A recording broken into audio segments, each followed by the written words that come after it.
Bom, queridos, eu queria, aqui me pediram para começar essa jornada sobre o Catecismo da Igreja Católica, falando sobre a relação entre a fé e a razão.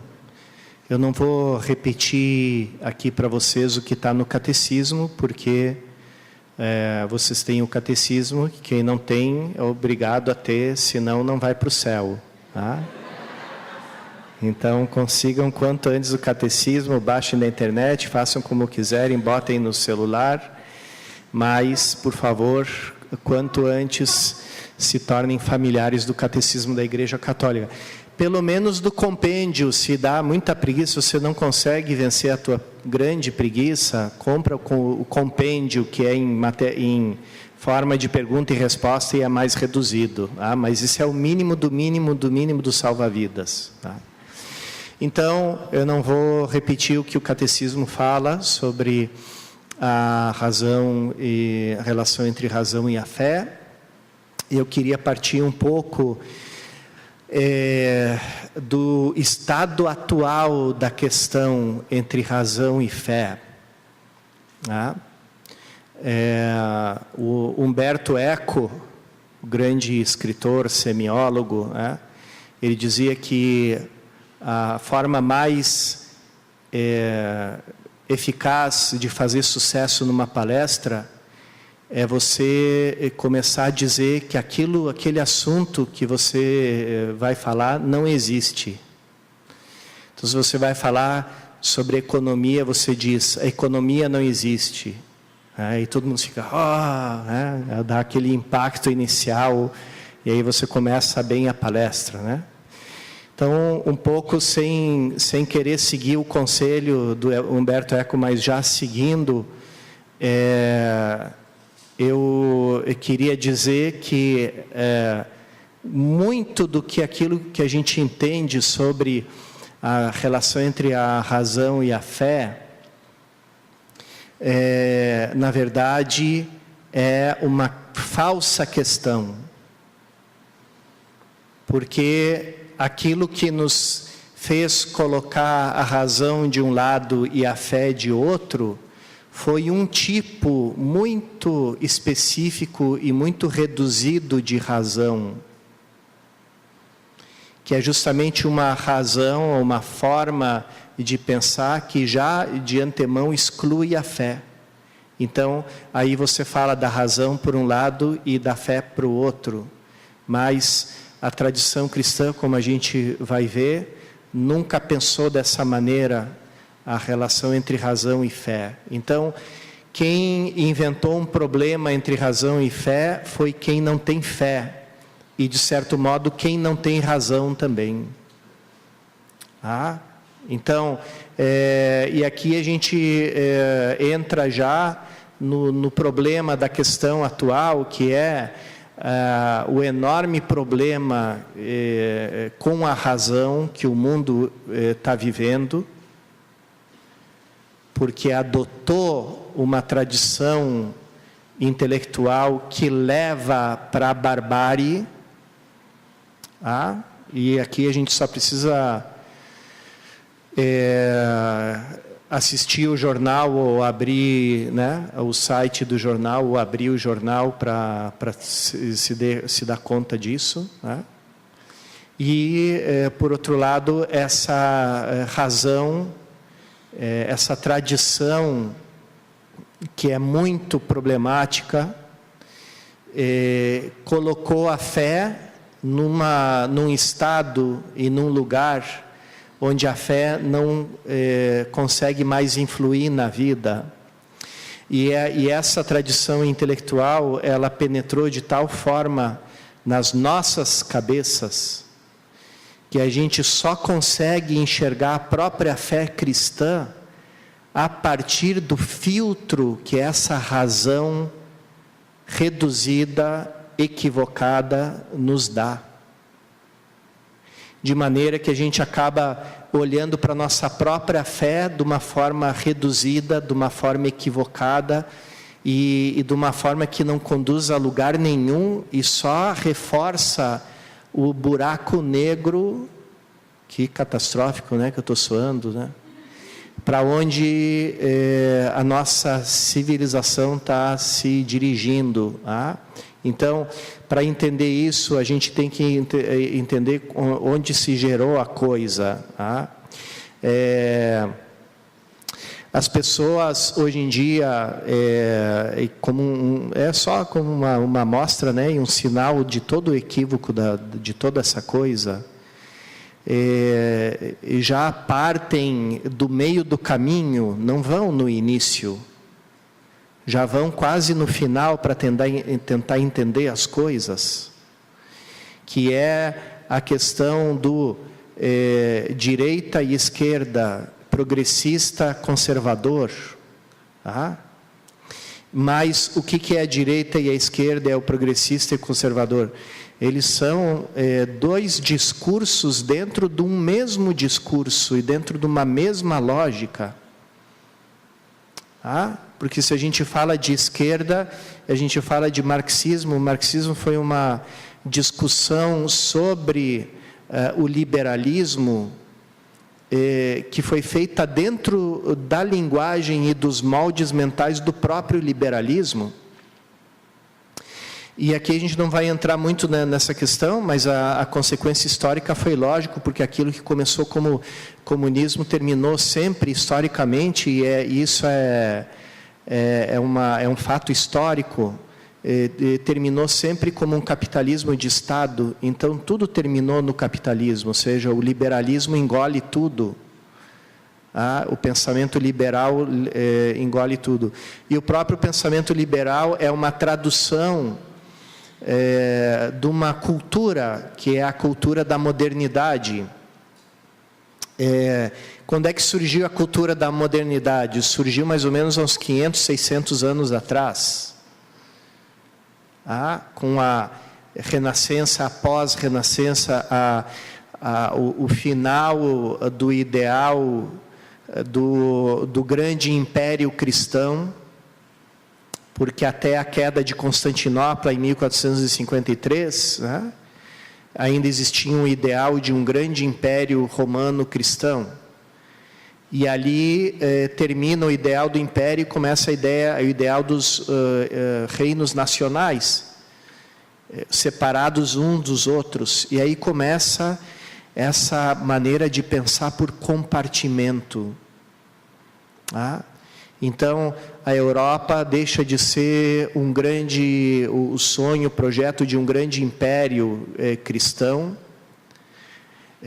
Termina a unidade dos cristãos com o protestantismo, e o protestantismo ele deixa de ser uma discussão teológica e se transforma numa questão política, já porque existia essa vontade de dividir a Europa em reinos, até que se chegou àquela fórmula, cada príncipe fica uma religião em cada lugar, Ou, se o príncipe é católico, a região que ele governa é região católica. Se o príncipe é protestante, a região que ele fica é protestante. Então começa pensar por compartimentos. E depois, ao interno da própria organização política da sociedade, a religião vira um compartimento. Então, ela vira um aspecto da vida. Então, você tem a vida civil para um lado, a vida política, a vida econômica para o outro lado, a vida pessoal, a vida familiar, a vida cultural. E você tem também o lado religioso, que também é provisto pelo Estado, porque a religião é parte do funcionalismo público. O religioso, a igreja, é parte da máquina pública. E esse regime, que teve as suas diversas expressões, aqui no Brasil teve a expressão do padroado, tanto o português como depois o padroado brasileiro, ou seja, quem define as questões religiosas é o rei. Tinha até o rei José da Áustria, que era chamado rei sacristão, porque ele emanava leis até sobre o comprimento das velas na igreja. Porque é um assunto de Estado, que quem paga a vela da igreja é o rei, então ele tem que definir que comprimento tem a vela, para não estourar o orçamento, né? Então, a religião virou um departamento, um compartimento dentro da vida do cidadão.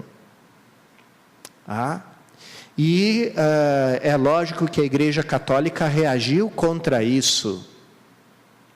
Primeiro, lembrando para todos aqueles reis que eles todos são cristãos, então, que tem uma lei acima deles, que todos devem respeitar, mas isso não tem muito... psicologicamente, mudando o rei, muda a cabeça do rei, muda a cabeça do país inteiro. E muda a religião inteira e muda tudo. Porque quem manda é o rei, o Estado sou eu. O Luís XIV, né? O Estado sou eu. Então, é esse mundo da modernidade que vai criar essa mentalidade de colocar tudo em compartimentos. Aqui só para fechar a primeira reação da igreja, foi aquela eclesiologia de chamar a igreja uma sociedade perfeita, ou seja, a igreja não é o departamento religioso do Estado, porque tinha gente que dizia, o rei tem mais autoridade que o Papa. Na época moderna, o rei reivindicava uma autoridade maior que a do Papa. E muitas vezes isso não era só uma teoria, era prática. Ia lá o rei e sequestrava o Papa e dizia, se o Papa não fizer o que eu mando, eu troco de Papa, mas quem manda aqui sou eu. E aí começou a Igreja Nacional Alemã, a Igreja Nacional inglesa, né? O anglicanismo, o Papa, o rei e a rainha viraram os verdadeiros papas, né? Então, Marquês de Pombal colocou o Papa da época contra a parede e diz, ou você acaba com os jesuítas, ou então, já está tudo combinado, Portugal, Espanha e França, vamos nos declarar igrejas independentes de Roma. E aí foi o Papa lá e pegou a caneta, assinou a dissolução da Companhia de Jesus, dos jesuítas. Acabaram os jesuítas, depois voltaram, né?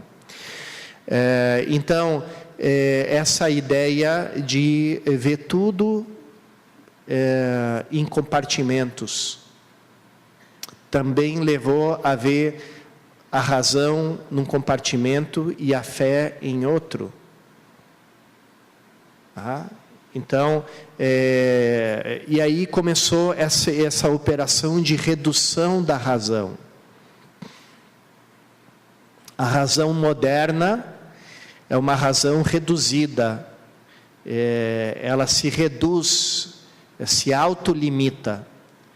E ela se limita naquilo que, segundo ela, não tem possibilidade de discussão, que são as leis da matemática e as leis da física. Então, a razão, o grande modelo para o racional virou o modelo das ciências. E não o modelo daquilo que a gente pensa hoje, ciências humanas, mas o modelo científico justamente da matemática, da física, né?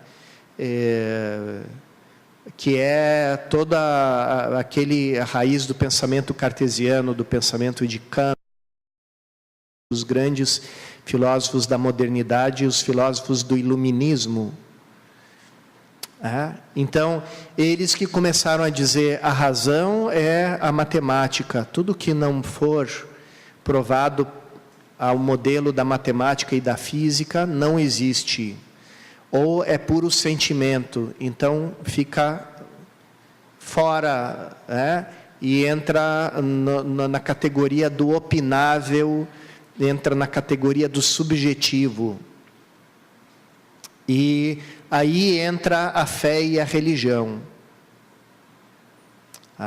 Então, a fé e a religião saem da esfera da razão e vão para a esfera do sentimento interior, né? Aí você tem Schleiermacher, você tem um monte de autores que colocam a fé no âmbito do sentimento. E claro, como o sentimento é uma coisa subjetiva, então religião não se discute mais. Cada um tem a sua, todas são boas, todas são iguais, porque na verdade nenhuma é científica, então nenhuma é verdadeira. Então, dizer que todas as religiões são verdadeiras é exatamente a mesma coisa que dizer que todas são falsas. Porque se uma diz A e outra diz B, e as duas valem a mesma coisa, então nem A nem B é verdade. Porque a verdade não se contradiz.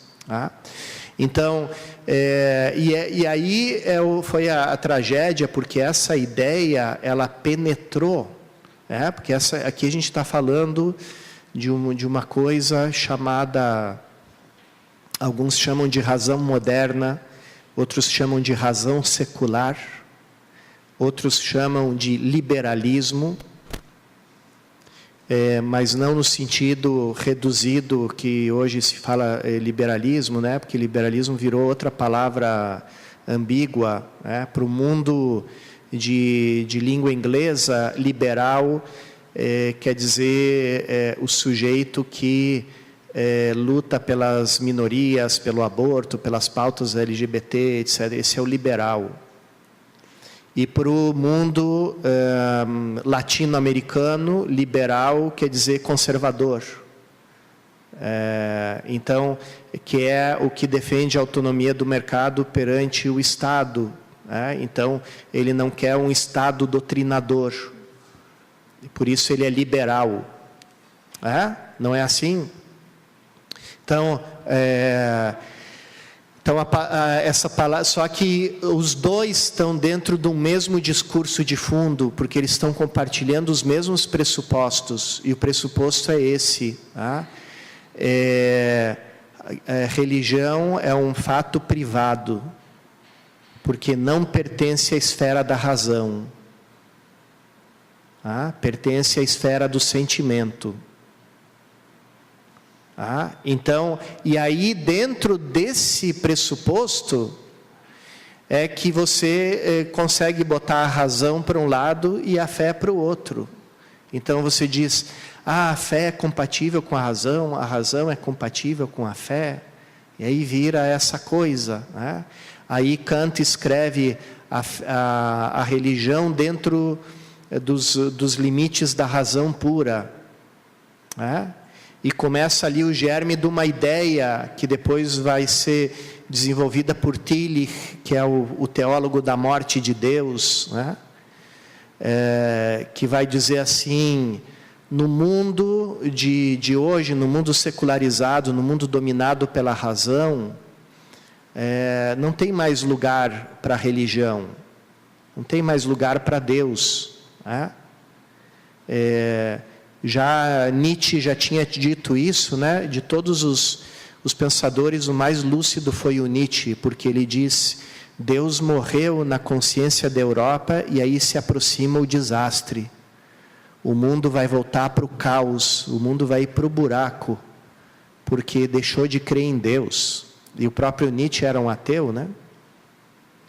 Mas enquanto que os homens da época dele estavam festejando a morte de Deus, estavam dizendo, acabou as trevas medievais da superstição, agora começa uma nova era da ciência, a ciência tem resposta para tudo, a ciência e a técnica vão transformar o mundo no paraíso. Tinha um cartaz na União Soviética que dizia assim, como Deus manda eletricidade numa aldeia, aí parecia Deus brabo assim, mandando os raios lá de cima, né, para a aldeia, né? E depois um outro quadro dizendo, como o partido envia eletricidade para a aldeia, e aparecem os postes de luz elétrica, as casas todas iluminadas, né? Então, a grande festa de que o mundo tinha se libertado das trevas, da escuridão, da superstição, da escuridão, da fé. Tá? E no meio daquela festa, o único que parou e disse, isso aqui vai dar problema, né? Foi Nietzsche. Né?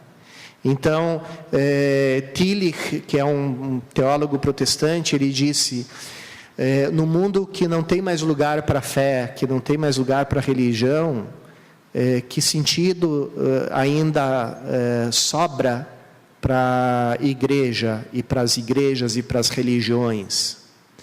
E a resposta que ele dá é o engajamento político-social. Então, as religiões ainda vão ter um lugar no mundo se elas ajudarem os fiéis a se engajarem politicamente, socialmente, para transformarem a sociedade. E aí a religião vai ter um lugar no mundo, né?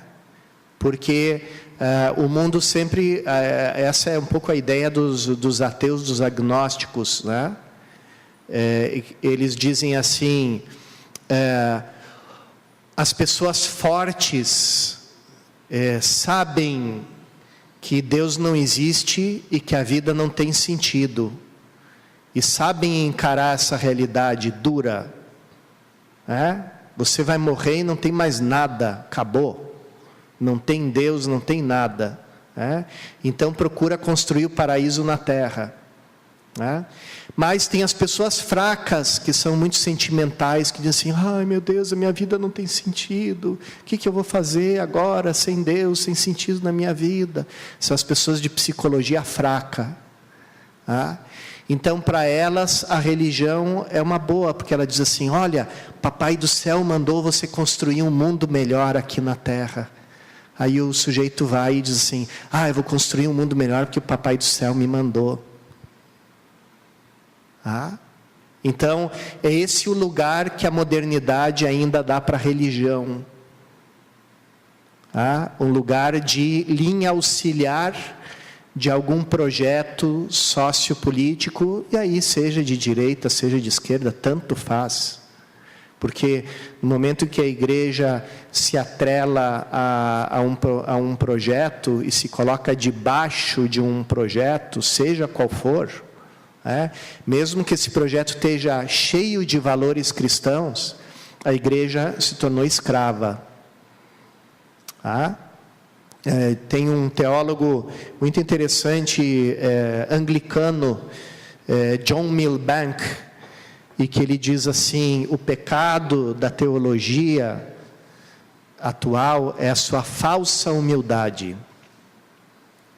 Porque a teologia, ela renuncia a ser um metadiscurso. O que ele quer dizer com isso? Metadiscurso quer dizer uma coisa que julga todas as outras.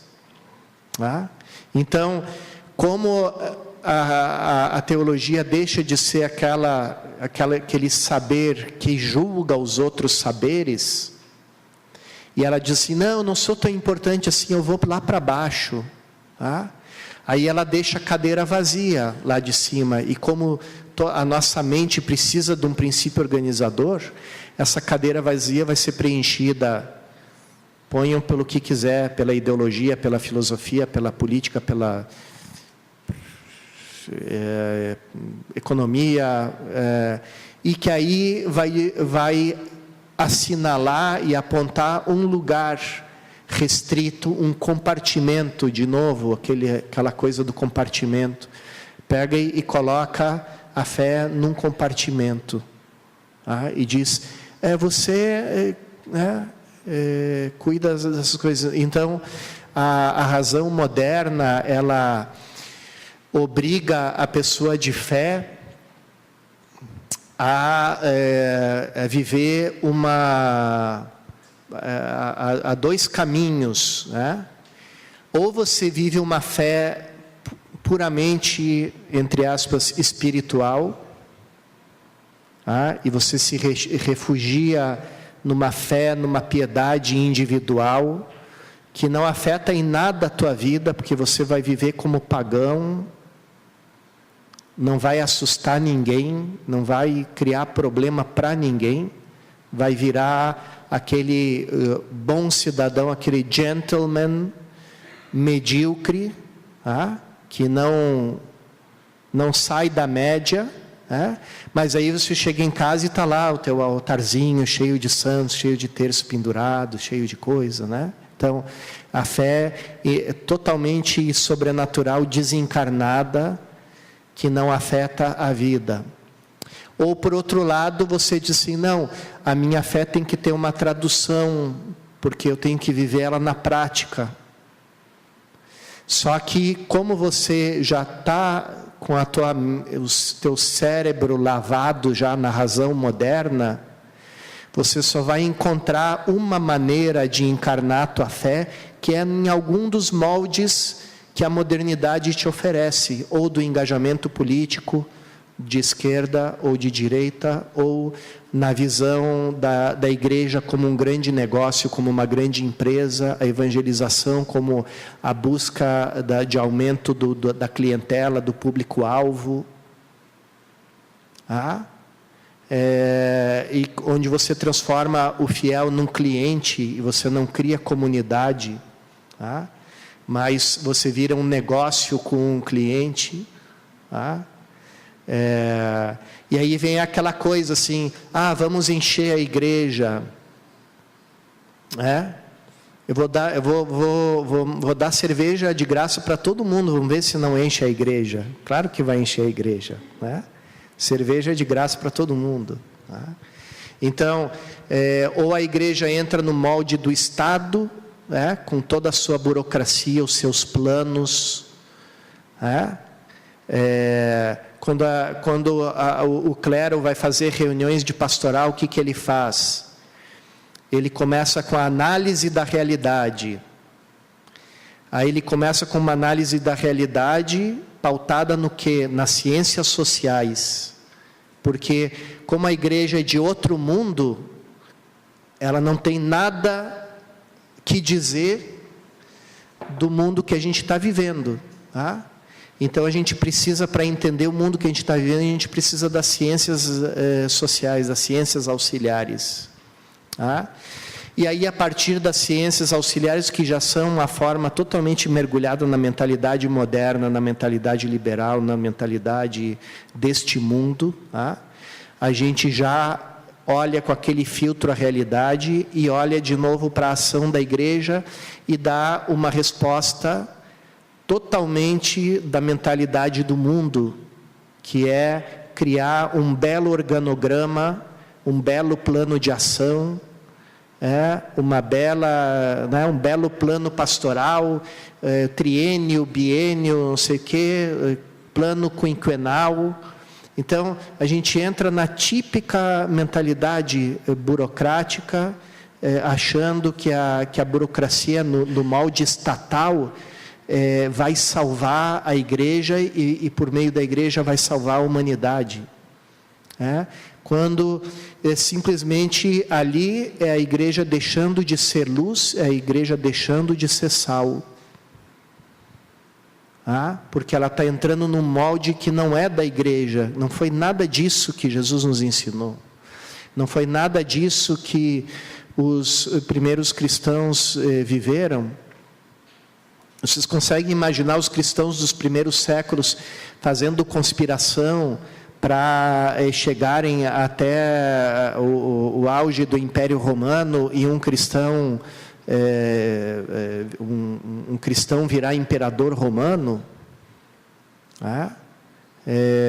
Vocês imaginam os cristãos fazendo passeata pelo fim da escravidão, pelo fim das lutas de gladiadores?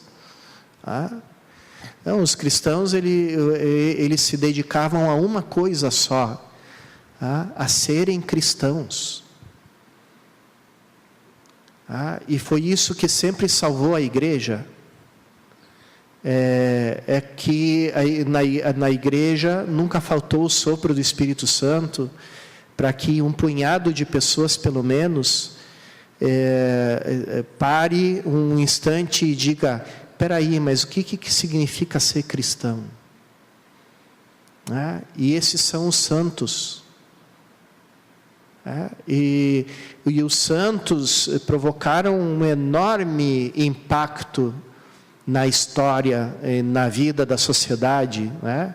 Tem um livro muito bonito, escrito por um ateu, um dos melhores vidas de santos, como costumam ser os ateus e os agnósticos a escreverem as melhores vidas de santos.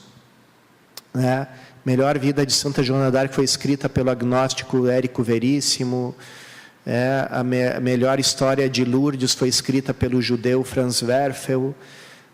Um dos melhores filmes sobre a fé, Homens e Deuses, foi dirigido por um ateu francês que conta a história dos mártires de Tbilisi.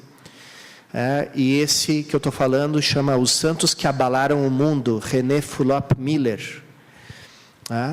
Escreveu esse livro contando a vida de alguns santos, entre eles São Francisco de Assis, Santo Inácio de Loyola, Santa Teresa, e mostrando como a vida deles mudou profundamente a cultura e a sociedade. Por quê? Porque eles partiam do centro, e o centro é Jesus Cristo. Ali começa tudo. E dali, da acolhida a Jesus Cristo pela fé, e o ingresso na vida de Cristo, que está presente na sua igreja, através da realidade sacramental, porque a igreja é isso, é a presença de Cristo no seu povo, formando um só corpo, e constituindo esse corpo por meio dos sinais. Então, é a entrada nisso que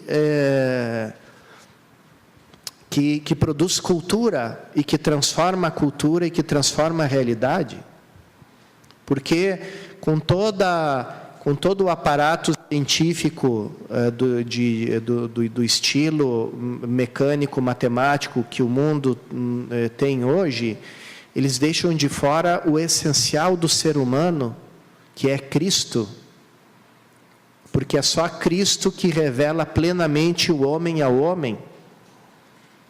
Palavras de João Paulo II, na sua primeira encíclica Redemptor Hominis, que aliás já é uma frase tirada de Henri de Lubac. Então, é Cristo que revela o homem ao homem. Então, sem Cristo é impossível compreender o homem. E quando você tem uma falha antropológica, você só pode conduzir a um desastre. E é isso que a gente está vendo acontecer com a modernidade. Nós estamos no triunfo final da modernidade, que coincide com o fracasso dela. Porque a modernidade quer liberdade e conduz à tirania, quer o amor pelo mundo e conduz à devastação, quer a alegria de viver e conduz à depressão, ao suicídio, quer a vida plena e liberta e transforma todos em escravos da droga, do sexo, ou do cartão de crédito. Então, todas as bandeiras que a razão moderna levantou, dizendo, eu trago isso para o mundo, fracassou em todas. Então, não é só a versão marxista da razão moderna que fracassou. A versão liberal fracassou também. E aqui eu vou dizer uma coisa que pode chocar alguns, porque eu tenho escutado muito essa fórmula liberal na economia, conservador nos costumes. É mesmo que falar de um círculo quadrado, isso. Porque o que é que destruiu a família? Vamos falar de conservador nos costumes, vamos nos perguntar o que destruiu a família. Então, você tem um casal que precisa consumir muito, que precisa dar o melhor para os filhos, e para isso tem que ter poucos filhos, e para isso a mulher tem que trabalhar. Então, a criança fica sem convívio da mãe, a mãe trabalha, todo mundo ganha dinheiro, ninguém quer ter filho. Aí o casal fica todo cheio de tensão, aí começa a brigar, o marido começa a bater a mulher, não sei o quê, se divorcia. Aí vem, então, para cada coisa tem uma indústria, para não ter filho, indústria da contracepção. Se engravidou e não quer, indústria do aborto. Se quer se separar, indústria do divórcio. Depois fica deprimido com, não sei o que, indústria dos antidepressivos e a criança que não conviveu com os pais fica toda agitada, e indústria do remedinho para a criança ficar calminha, porque ela está com DDA, não sei o que, essas coisas aí que inventaram. Na minha época se chamava a criança arteira, e era sinal de saúde. Então, estou fazendo aqui uma caricatura, mas o que impulsiona tudo isso? É uma lógica de mercado. Então, o cristão ao mesmo tempo diz, não, vamos conservar os valores, mas vamos deixar a fera solta para fazer o que ela quiser. É uma baita de uma contradição isso aí. Então, aí, é claro, quem escuta isso diz, então o negócio é ir para o comunismo. Está vendo que a gente não consegue sair da redoma e do cérebro lavado pelo pensamento moderno, pela razão secular, pela razão liberal. Mas o cristão ele tem uma outra razão, e tem uma outra forma, porque a redenção de Cristo redime também a nossa inteligência.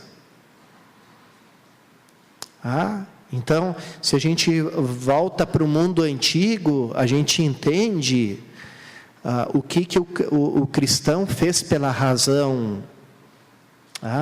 E tem alguns apologéticos que dizem assim, não, a igreja não é contra a razão, a igreja criou as universidades. Tá bom, isso é verdade, mas isso foi lá no século XIII, tem muita história antes que isso.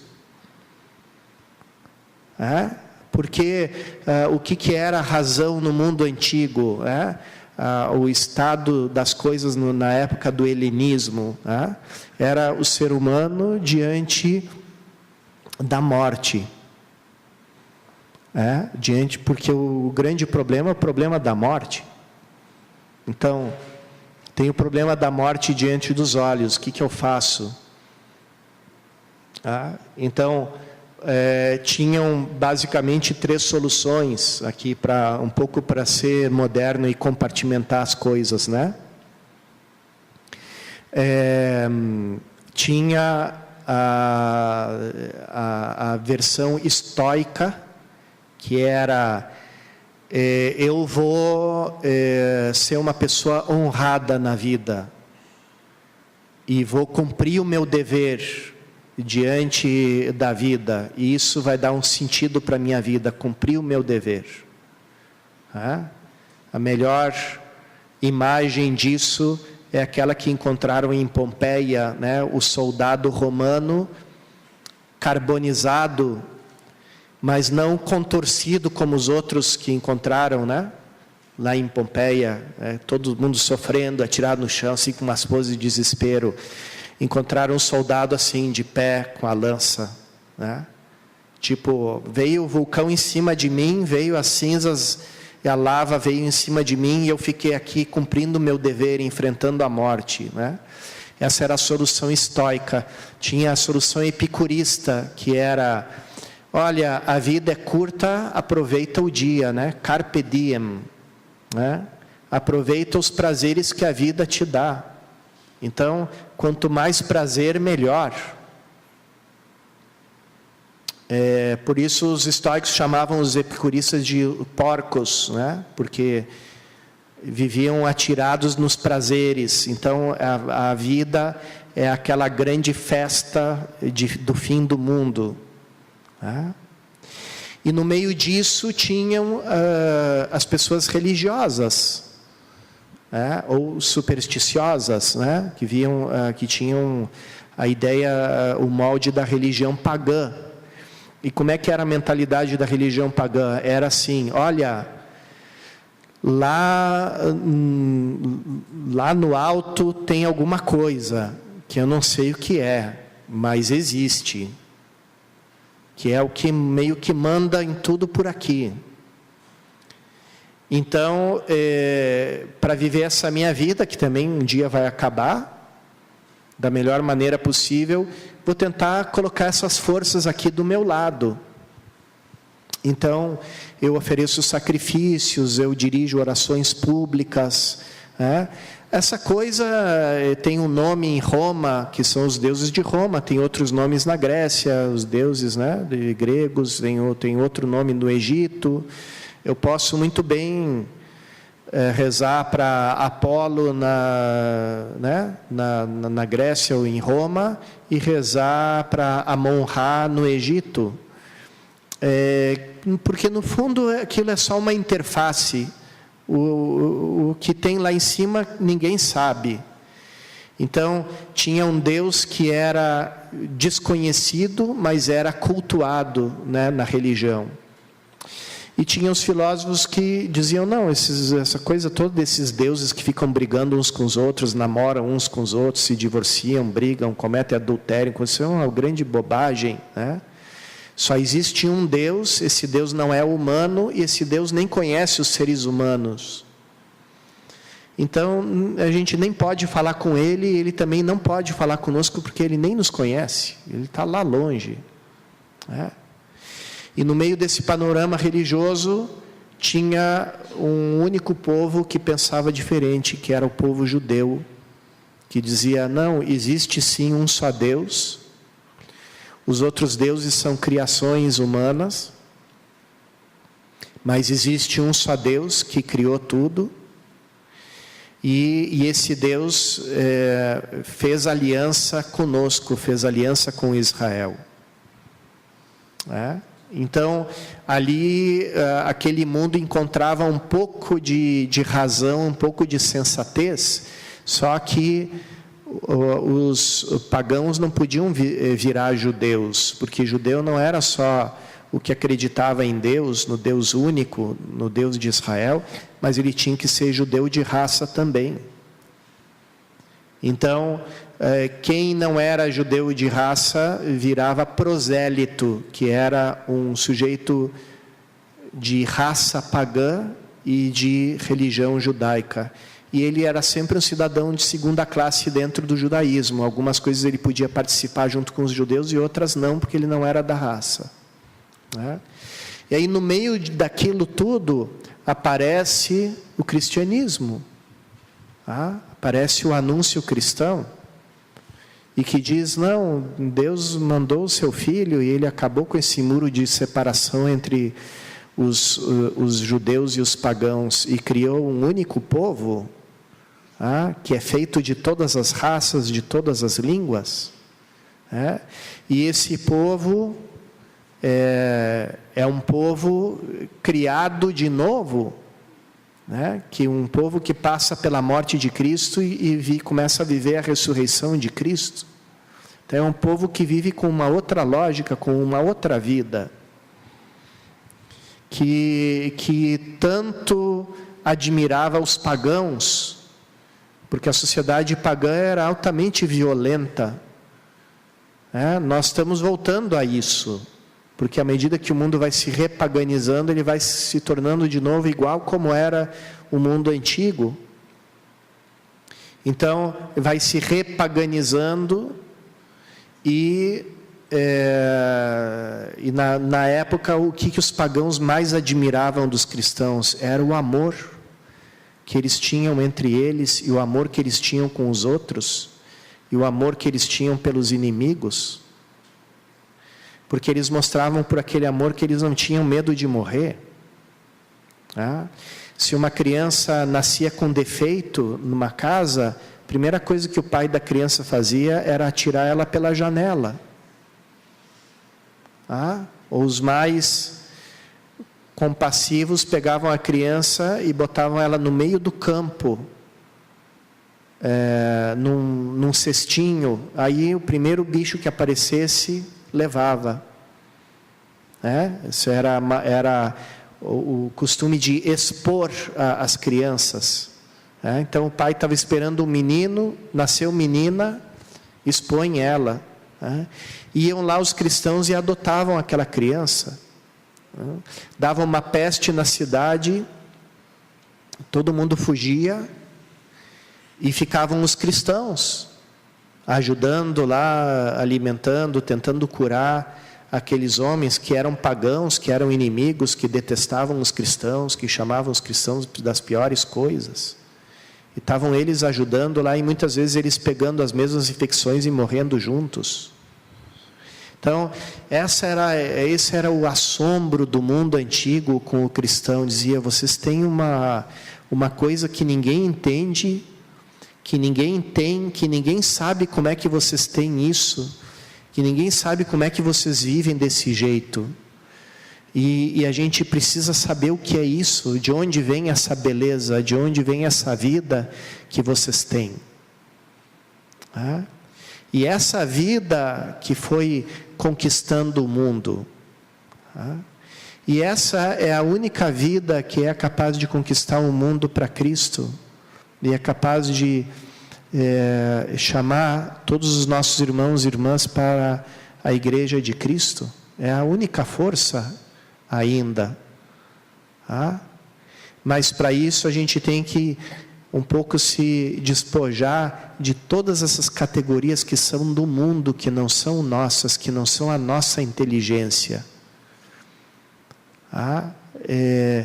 E nos deixar penetrar por essa nova inteligência, que entende que a chave para entender a humanidade, o mundo todo, é Cristo, e é só Cristo. Então, no momento que a gente entende isso, a gente tem como salvar a razão do buraco negro que ela se meteu, porque a razão moderna leva ao niilismo, que é a autodestruição da civilização.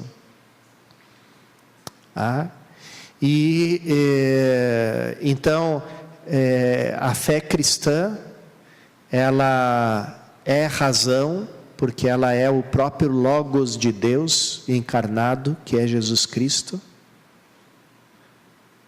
E justamente por ser o Logos, por ser a razão, ela salva a razão dessa versão reduzida e autodestrutiva da razão moderna, que é aquela que o mundo opera o tempo todo, e as nossas cabeças todas funcionam de acordo com ela. Então, se a gente quer falar de fé e razão, vamos falar nesses termos, porque nós somos o povo que o Pai reuniu na unidade do Pai, do Filho e do Espírito Santo. Tenho dito.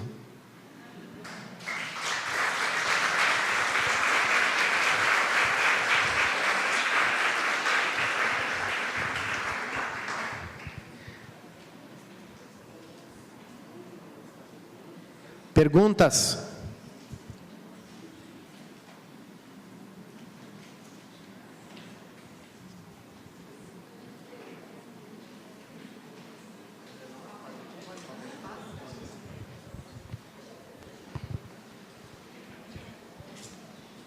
Meu caso é escrita. Eu não soube escrever o nome do autor do Santos, do livro que o senhor recomendou. René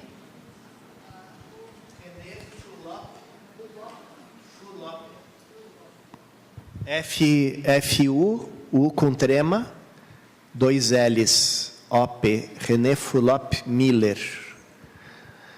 Os santos que abraram o mundo, lindas biografias de santos que tem ali. Vida de Santo Antão, depois de Santo Agostinho, depois de São Francisco, de Santo Inácio e Santa Teresa. Se não me engano, são esses 5 que ele narra maravilhosamente a vida deles.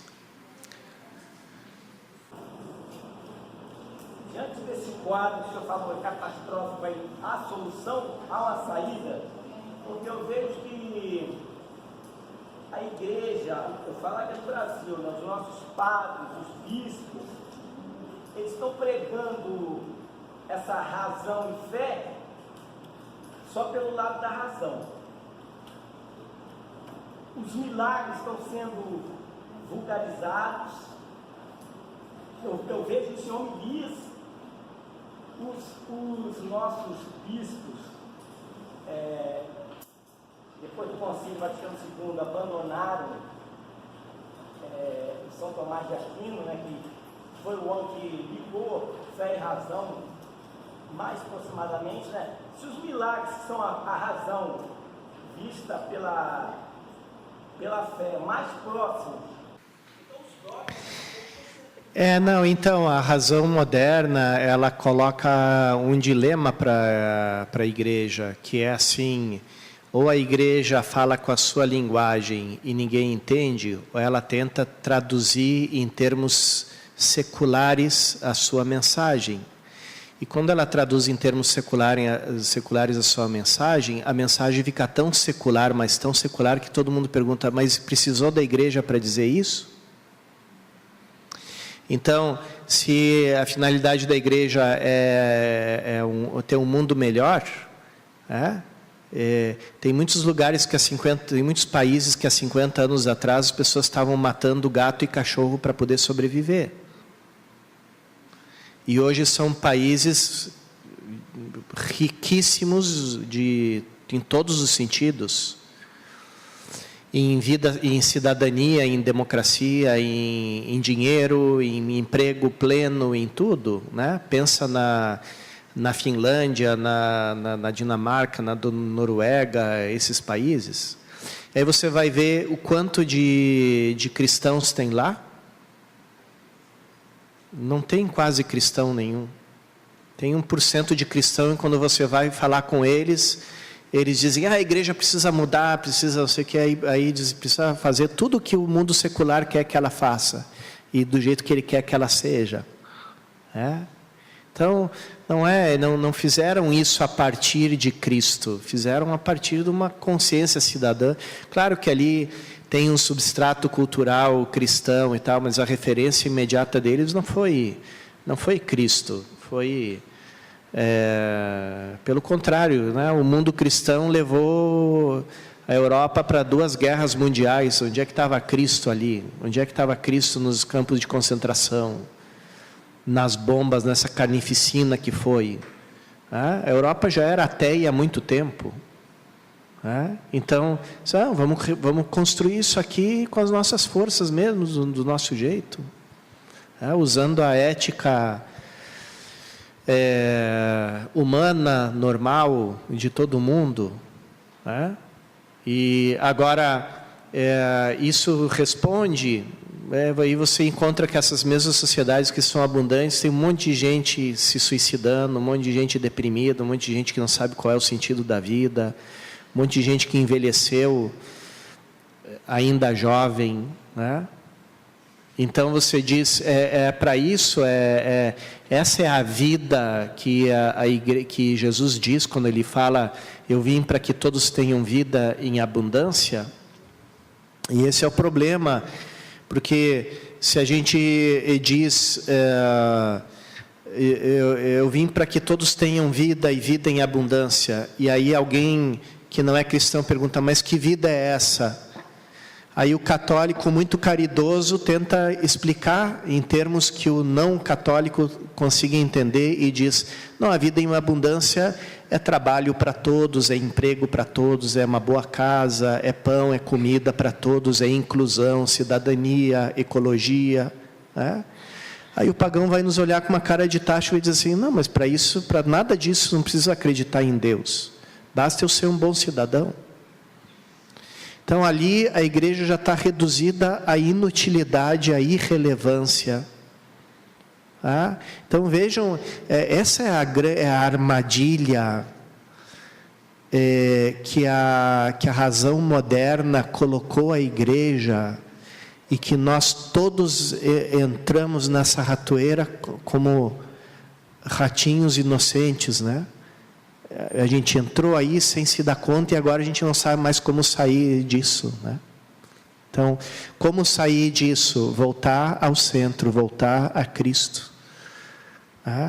E a gente volta a Cristo, entrando em contato com a pessoa de Jesus Cristo, que se encontra viva na igreja, na sua vida litúrgica, na sua vida sacramental.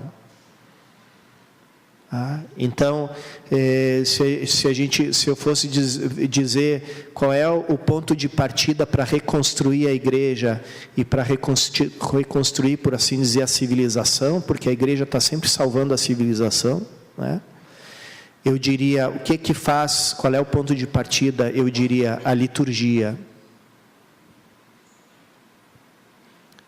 Entendida não de forma estética, superficial, mas entendida em forma profunda, como a consciência de que na liturgia a gente atinge Cristo, e a gente se torna Cristo, e Cristo passa a viver em nós, e nós passamos a viver nele.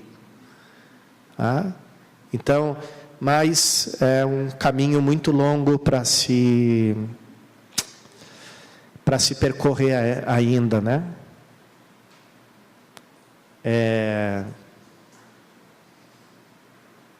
Nós ainda estamos na etapa de tirar os balões coloridos e os jograis das crianças aí, e os confetes que são atirados no meio da missa, né?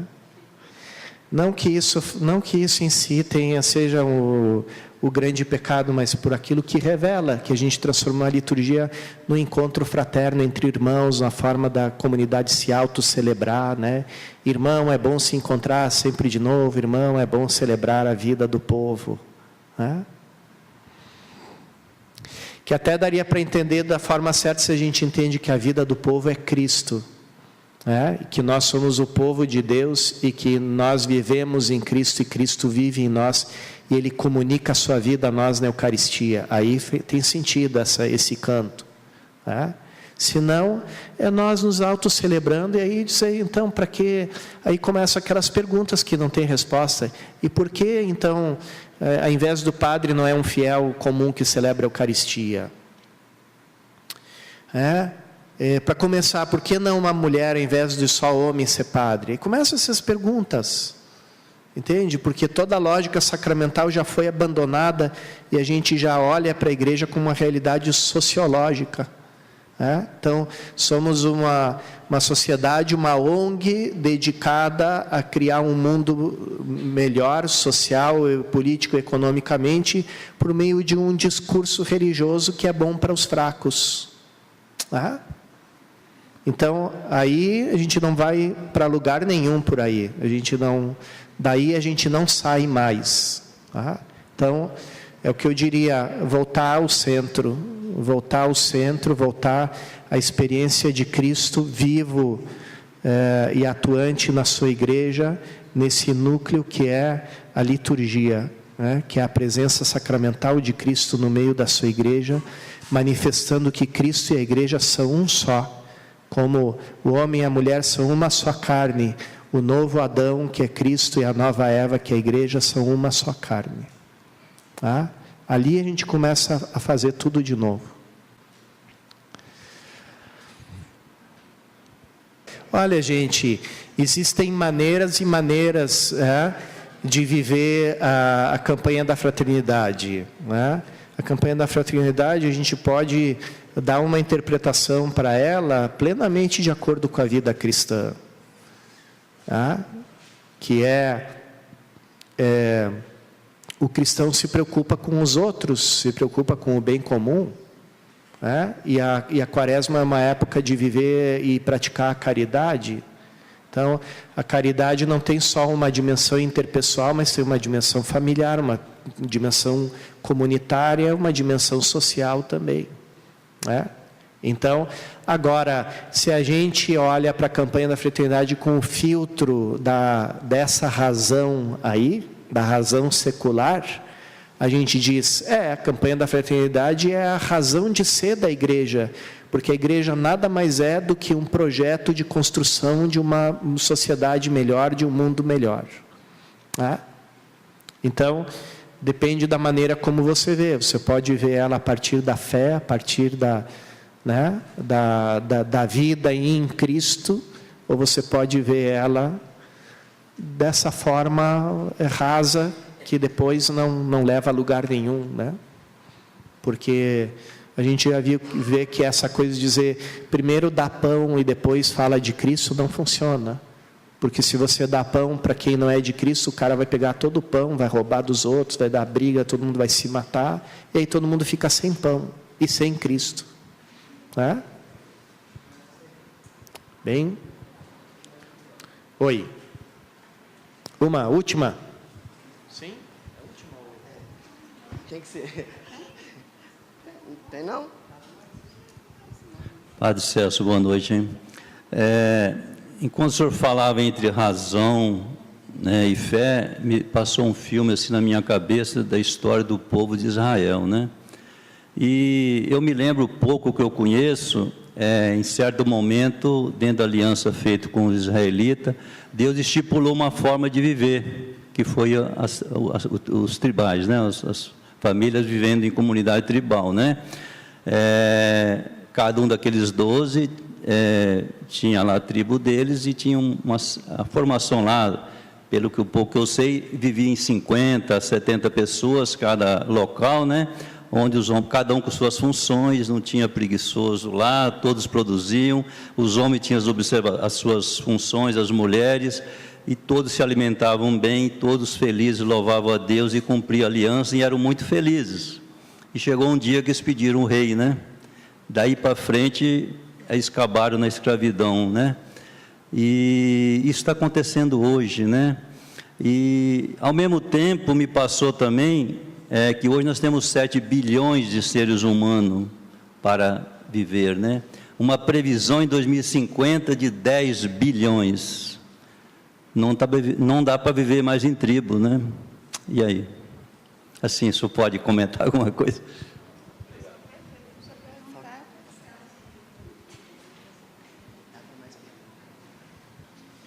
Bom, essa pergunta aí, ela parte do pressuposto que eu tenho todas as respostas para resolver todos os problemas do mundo, né?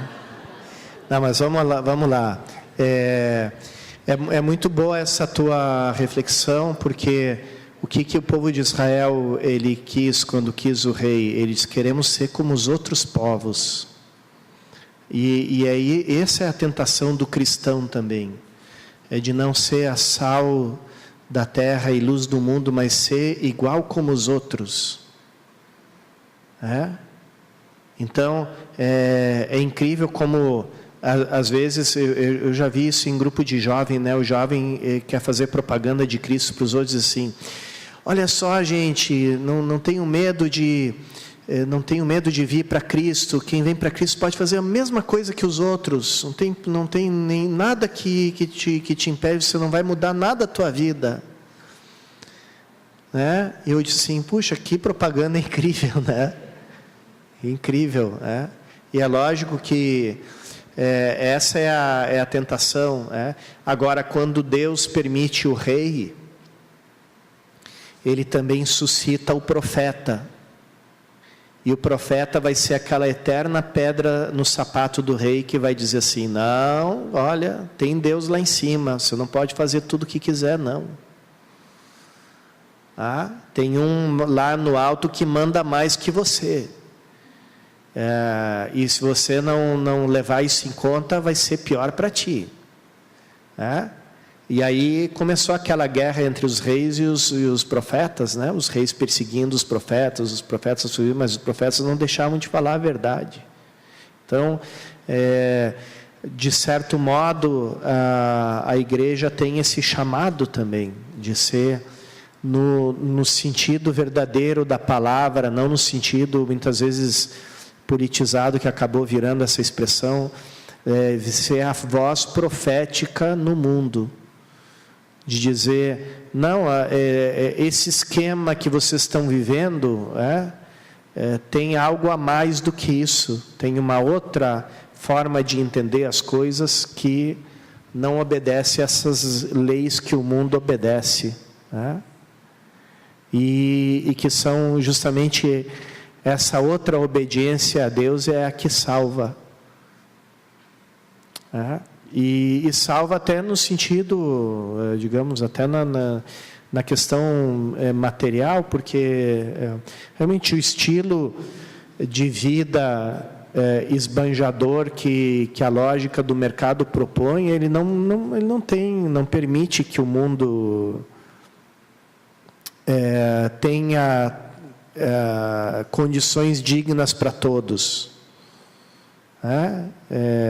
Se num país só do mundo se consome 1/3 dos recursos de todo do planeta inteiro, nem preciso dizer que país é. Então, aí a gente está dentro de um estilo de vida, mas isso é um argumento para toda uma outra palestra, todo um curso, né? De novo, né? Mas é uma reflexão que fica, né? Que sim, Deus deixa que o povo tenha o rei, mas também coloca um profeta. E no mundo, o profeta deve ser, no sentido pleno da palavra, o cristão, que diz, acima de toda essa estrutura aí, tem Deus que revela plenamente quem é o ser humano para o ser humano, em Cristo. O meu questionamento é com relação a um tema específico, mas que também pode se estender para outros. A questão, por exemplo, do aborto. O senhor estava falando dessa lógica que é da modernidade, que a igreja fica submetida a ela. Mas será que nós, como igreja, a gente não poderia, digamos, ser insubordinado a essa lógica? E, independente do que o Estado aprove, do que as leis aprovem, nós pudéssemos ter a consciência do que é bom, o que é mal, o que é certo, o que é errado. E, independente do que o Estado aprove a lei, as pessoas estariam conscientes que não é correto. E por que nós não trabalhamos nessa direção de criar consciência para o cristão, o católico? O mundo secularizado, ele adora chamar os cristãos para a arena política. E os cristãos ingenuamente descem para a arena política. Quando eles descem para a arena política, eles estão assumindo o pressuposto que não é de Cristo, mas que é do mundo secular, que é a política que dá a última palavra para tudo. Então, tem um lobby no Congresso defendendo o aborto, vamos fazer também um lobby contra o aborto, para pressionar os congressistas. Você está compartilhando o mesmo pressuposto, que a verdade ela é refém do lobby. Ela é o resultado de quem grita mais, de quem grita mais alto. Então tem uma armadilha,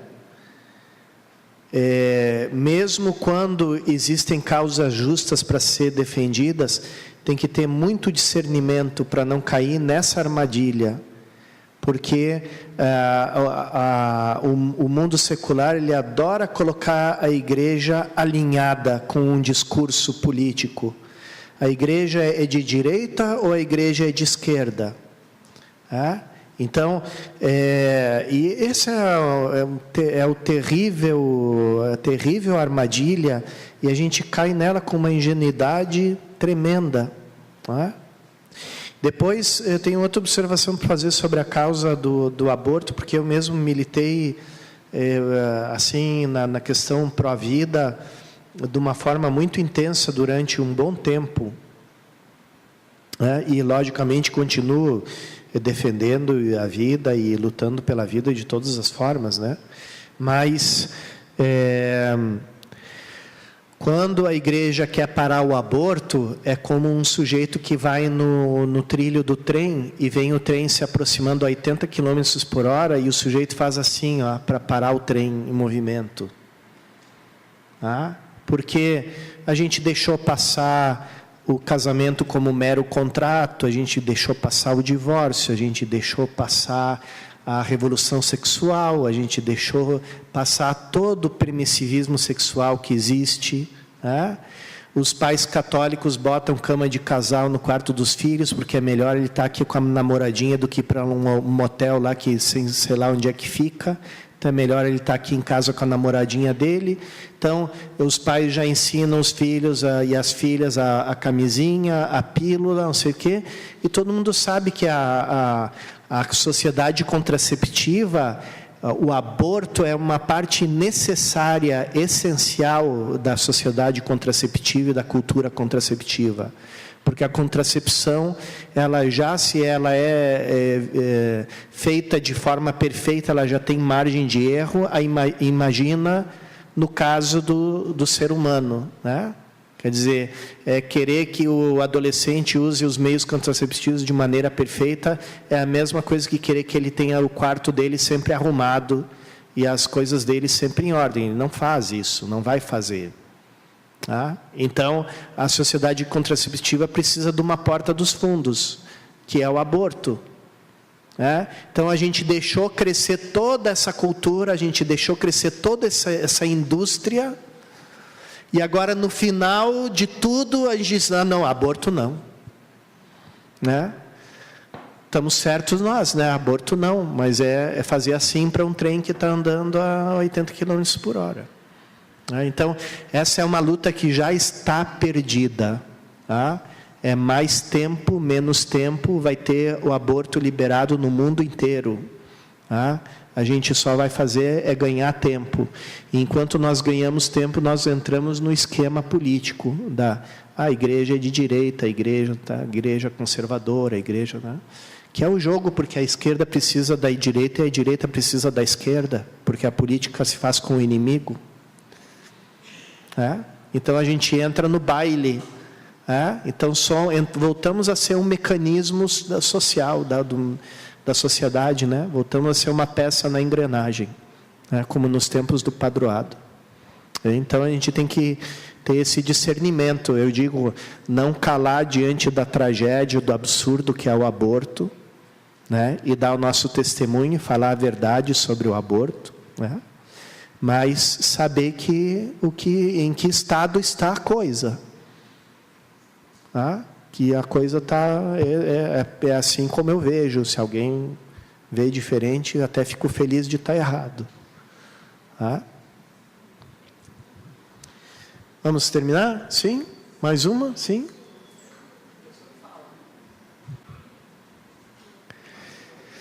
Vamos dar graças então.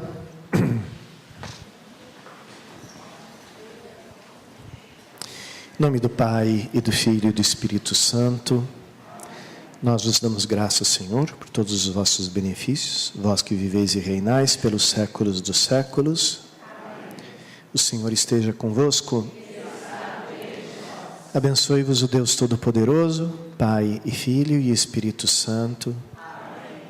Boa noite a todos.